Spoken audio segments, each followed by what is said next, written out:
साथियों, शुरू कर रहे हैं, है ना। साथियों, हमने ऐसी कई सारी प्रेस वार्ताएं की हैं जिस पे दिल्ली नगर निगम के अंदर व्याप्त भ्रष्टाचार के ऊपर दिल्ली नगर निगम की ही ऑडिट रिपोर्ट्स उजागर की हैं। और अक्सर हमने भाजपा के चुने हुए पार्षदों के ऊपर, मेयर्स के ऊपर, स्टैंडिंग कमेटी के अध्यक्षों के ऊपर जो आरोप आ रहे हैं उनको भी हमने उजागर किया। हमने ये भी बताया कि कैसे भाजपा के एक पार्षद रंगे हाथों 10 लाख रुपए बिल्डिंग डिपार्टमेंट की तरफ से एक घर बनाने वाले व्यक्ति से लेते हुए सीबीआई द्वारा पकड़े गए। आज एक नई तरीके की कहानी हम आपके सामने लेके आए हैं जिसको अंग्रेजी में कहते हैं फ्रॉम हॉर्सेस माउथ। भाजपा की चुनी हुई एक दलित पार्षद खुद अपने लेटरहेड पे लिखकर दिल्ली नगर निगम के अंदर व्याप्त भ्रष्टाचार का पूरा कच्चा चिट्ठा खोल रही हैं। और उन्होंने ये कंप्लेंट माननीय उपराज्यपाल अनिल बैजल जी को की है, दिल्ली के मुख्यमंत्री अरविंद केजरीवाल जी को की है और राष्ट्रीय अनुसूचित जाति आयोग के अध्यक्ष विजय सापला जी को की है, सचिव महोदय को की है। ये वो कंप्लेंट है। इसके अंदर भाजपा की नांगलोई से चुनी हुई महिला पार्षद ज्योति रछोइया वार्ड नंबर 37 नांगलोई उत्तरी दिल्ली नगर निगम 8 मार्च 2021 को स्वयं पत्र लिखकर पूरा ब्यौरा दे रही हैं। और सिर्फ विषय में आपके आगे पढ़ के बताऊंगा।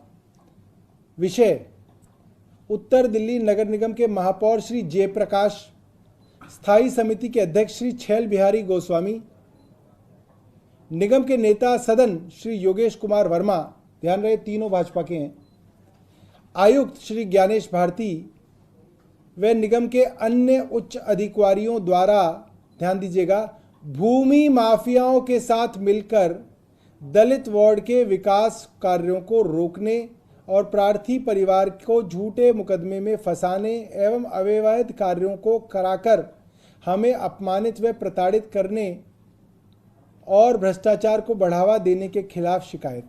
ये शिकायत जो है भाजपा की सिटिंग काउंसलर, अपने ही मेयर, अपने ही स्टैंडिंग कमेटी के चेयरमैन, अपने ही निगम के आयुक्त ज्ञानेश भारती के खिलाफ कर रही हैं। और इसके अंदर उन्होंने बताया कि उन्होंने अपने वार्ड में दर्जनों अवैध निर्माणों के बारे में सूचीबद्ध जानकारी दी और उनसे निगम से पत्र लिख के जानकारी मांगी कि आपने इनके ऊपर क्या किया, तो उसका कोई जवाब नहीं आया।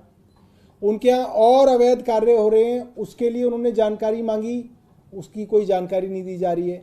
यहाँ तक कि एनक्रोचमेंट को हटा के जहाँ पे नाले और सड़क बनानी है सरकारी संपत्ति के ऊपर, सरकारी ज़मीन के ऊपर, उस काम को भी ये 4-5 नेता जो हैं भाजपा के, भूमि माफियाओं के साथ मिलकर इन्होंने सारे के सारे काम रोक रखे हैं। यहाँ तक कि इन्होंने ये भी आरोप लगाया है, जैसा कि मैंने अप्रैल 2017 में भाजपा की टिकट पर उत्तरी दिल्ली नगर निगम में अकेली दलित महिला चुनाव जीतकर पार्षद बनी, उसके पश्चात आज तक निर्माण समिति, निर्माण विभाग से संबंधित विभिन्न कार्य विचाराधीन हैं, जो मैंने उपरोक्त अनुसार कार्यालयों में क्षेत्रीय सांसद जी ने भी लगभग 30-40 पत्र शिकायतों का निपटारा करने के लिए प्रार्थनाएं दाखिल की, जो इस प्रकार है। और इसके अंदर उन्होंने करीब 3 दर्जन शिकायतें दी हैं जिसके ऊपर किसी के ऊपर कार्रवाई नहीं की गई है।